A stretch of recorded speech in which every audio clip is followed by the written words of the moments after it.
تمہیں پتا ہے تمہارا مسئلہ کیا ہے؟ تم نے اپنے فیصلے اللہ پر تو چھوڑ دیے مگر دل سے نہیں چھوڑے۔ تم اب بھی چاہتے ہو کہ کاش فیصلہ وہی ہو جو تمہاری خواہش ہے۔ یہ کیسا اعتبار ہے بھلا؟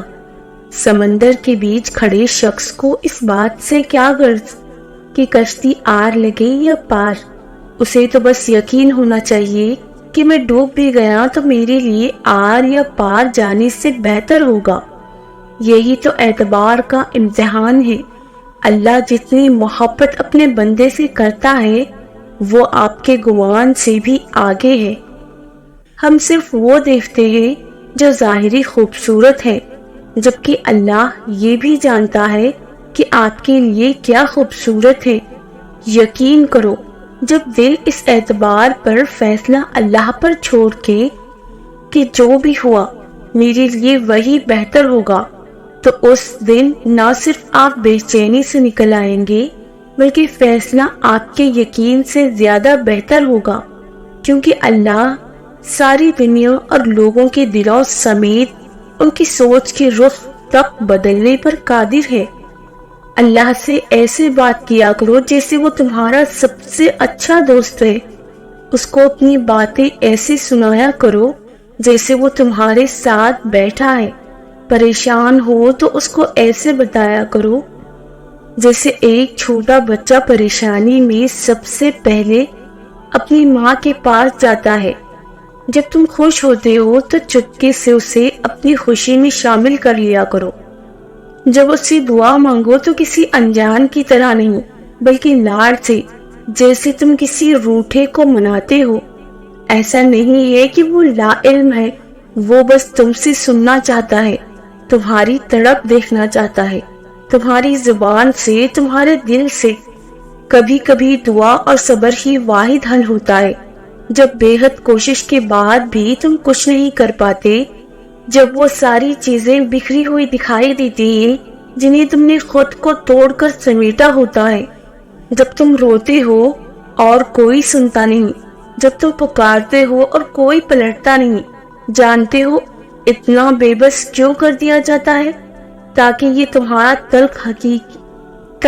تمام تلخ حقیقتیں تمہیں اس تک واپس لے آئیں، تاکہ تم اسے پکارو اور وہ تمہاری پکار کا جواب دے سکے، تاکہ تم اس سے مانگو اور وہ تمہارے لیے معجزے کرے، اور وہ تمہارے لیے معجزے کر کے تمہیں بتا سکے کہ کچھ چیزیں صرف دعا اور صبر سے ملتی ہے، تاکہ وہ تمہیں دکھا سکے کہ جو کوئی نہیں بدل سکتا وہ تقدیریں بھی بدل دیتا ہے یقین سے، تاکہ تم اس بات کو سمجھو کہ بند دروازوں کے پیچھے چھپی حکمتیں اللہ کے علاوہ کوئی نہیں جان سکتا، اور یہ کہ کچھ چیزوں کو اللہ کے حوالے کر دینا ہی بہتر ہوتا ہے، کیونکہ اس کا فیصلہ ہمارے لیے کبھی غلط نہیں ہو سکتا۔ تم نے تو بس خاموشی سے اس کے کن کا انتظار کرنا ہے، ڈھیروں دعائیں کرنی ہے، صبر کمانا، کیونکہ کبھی کبھار دعا اور صبر ہی واحد حل ہوتا ہے۔ کچھ فیصلے بڑے سخت ہوتے ہیں جو صرف اللہ کے لیے کیے جاتے ہیں، ان کے لیے دل کو قربان کرنا پڑتا ہے، اور دل جب قربان ہوتا ہے نا تو ٹوٹ بھی جاتا ہے، لیکن اس کے ٹوٹنے کی جو تکلیف ہوتی ہے وہ آپ کے رب کو آپ کی طرف متوجہ کرتی ہے۔ آپ جب روتے ہیں اور کہتے ہیں اللہ بس آپ کے لیے کیا ہے، تو اللہ کی محبت، رحمت، شفقت آپ کو گھیر لیتی ہے۔ کچھ دن صبر کے ہوتے ہیں، سراسر صبر کے، خاموش رہنے کے، درگزر کرنے کے، اکیلے گزارنے کے، صحیح ہونے کے بعد بھی غلطی تسلیم کرنے کے، کچھ لوگوں اور باتوں کے فیصلے اللہ کے حوالے کر دینے کے، اور حوالے کیے فیصلے کے نتیجے کا انتظار کریں، اور جب انتظار کرتے کرتے صبر کرنا محال ہو جاتا ہے تب ہی صبر کا اجر عظیم ملتا ہے۔ تکلیفوں سے گزرے بغیر کیسے پتا چلے گا کہ تمہارا رب مشکل کشا ہے؟ بن مانگے ہی مل جائے تو کیسے یقین ہوگا کہ تمہارا رب دعاؤں کا بہت سننے والا ہے؟ اگر سب تمہارے ساتھ رہیں گے تو کیسے پتا چلے گا کہ اللہ کے سوا کوئی اپنا نہیں ہوتا؟ ناممکن کی طلب اگر تمہیں نہیں دی جائے گی اور تم ناممکن سمجھ کر مانگنا ہی چھوڑ دو گے تو کیسے پتا چلے گا کہ اللہ معجزے کرنے پر قادر ہے؟ سنو، تم انسان ہو، اس قابل نہیں ہو کہ اس کی مصلحتوں کو سمجھ سکو۔ تم ہر حال میں اس پر یقین رکھا کرو۔ تمہارا رب وہی ہے جس نے سمندر کے بیچ سے موسیٰ علیہ السلام کے لیے راستہ نکالا تھا، یونس علیہ السلام کو مچھلی کے پیٹ میں محفوظ رکھا تھا۔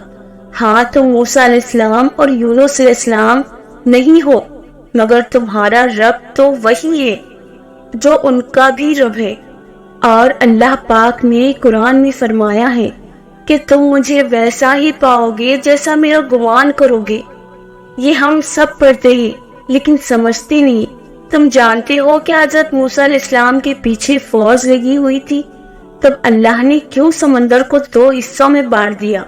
تم جانتے ہو کہ حضرت ابراہیم علیہ السلام کو آگ میں جانے کا حکم دیا گیا تو کیوں اس نے آگ کو گلزار بنا دیا؟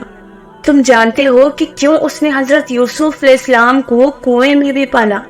کیا تم جانتے ہو کہ کیوں اس نے حضرت حاجرہ علیہ السلام کو صحرا میں بھی زمزم دیا؟ کیوں حضرت یونس علیہ السلام کو مچھلی کے پیٹ میں بھی محفوظ رکھا؟ کیوں حضرت زکریا علیہ السلام کو عمر کے آخری حصے میں بھی اولاد سے نوازا؟ ان سب میں ایک چیز مشابہت رکھتی تھی اور وہ تھا یقین۔ ان میں سے کسی نے بھی ہمت نہیں ہاری، انہوں نے یقین رکھا کہ خدا راستہ نکالے گا، اور دیکھو خدا نے راستہ نکالا۔ وہ سب اس پر یقین کر آگے بڑھتے رہے، اور دیکھو اس رب نے بھی انہیں مایوس نہیں کیا۔ اور توکل تو یہ ہے کہ راستہ نہ ہو اور تم کہو کہ اللہ راستے بنانے والا ہے، اور جب تم اس سے اچھا گمان رکھو گے تو یقیناً سب اچھا ہی پاؤ گے، اور پھر دیکھنا وہاں سے راہیں نکلیں گی جہاں سے تمہارا وہم و گمان بھی نہیں جا سکتا۔ جب بندہ بہت پریشان ہو جاتا ہے تو پھر اس کو تسلی دی گئی ہے کہ ان مع العسر یسرا، بے شک ہر تنگی کے بعد آسانی ہے۔ اللہ رب العزت کے سامنے ایسے گر گرا کر مانگے کہ اللہ پاک آپ کے آنسوؤں کو دیکھ کر فوراً عطا کر دے۔ حضرت ایوب علیہ السلام کو اتنی بڑی بیماری میں اتنے عرصے کے بعد جب صحت عطا کی گئی تو اللہ پاک نے پہلے سے بھی زیادہ نعمتیں ان کو عطا کی، حالانکہ وہ سب جو پہلے تھا وہ تباہ ہو چکا تھا، لیکن حضرت ایوب علیہ السلام اپنے رب کی طرف ہی آہ گزاری اور شکر گزاری کرتے رہے اور مانتے رہے، تو اللہ پاک نے بھی پھر ہر طرح کی نعمتیں عطا فرما دی۔ ہم نے بھی ہر حال میں اسباب کو اختیار کرتے ہوئے صرف اللہ پاک کی رحمت کی طرف متوجہ کرنی ہے۔ انشاءاللہ اللہ پاک سب کے کام بنائیں گے۔ صبر کا مطلب یہ نہیں کہ آپ رو نہیں سکتے، صبر کے لیے ہر وقت مضبوط رہنا ضروری نہیں۔ ہم سب انسان ہیں، اور اگر ہم میں اتنا زیادہ صبر کرنے کی صلاحیت ہوتی تو اللہ پاک کبھی بھی آنسو نہ بناتا۔ اور آپ جانتے ہیں کہ باقی سبھی مقامات ایک طرف ہے، لیکن آنسوؤں کا اللہ پاک کے یہاں مقام سب سے افضل ہے۔ جو آنسو اس کی دہلیز پر بہائے جاتے ہیں وہ انہیں اپنے پاس سنبھال کر رکھتا ہے اور ایک ایک آنسو کا صلہ دگنا کر کے عطا کرتا ہے۔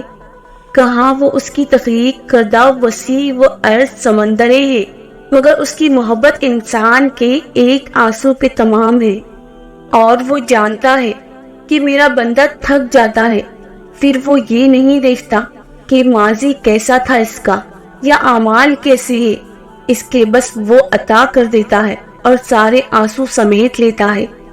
زندگی اگر رکی ہوئی ہے تو چل پڑے گی، سانسیں بھاری ہیں تو آسان ہو جائیں گے، دل تکلیف میں ہے تو شفا پا جائے گا، مشکلات کی آندھی ہے تو رحمتوں کی بارشیں ہوں گی۔ دعا جاری رہنی چاہیے، صبر کے ساتھ کن کہا جائے گا اور سب ٹھیک ہو جائے گا۔ جب اللہ پاک کوئی کام چاہتا ہے تو اللہ زندگی کے قوانین بدل دیتا ہے۔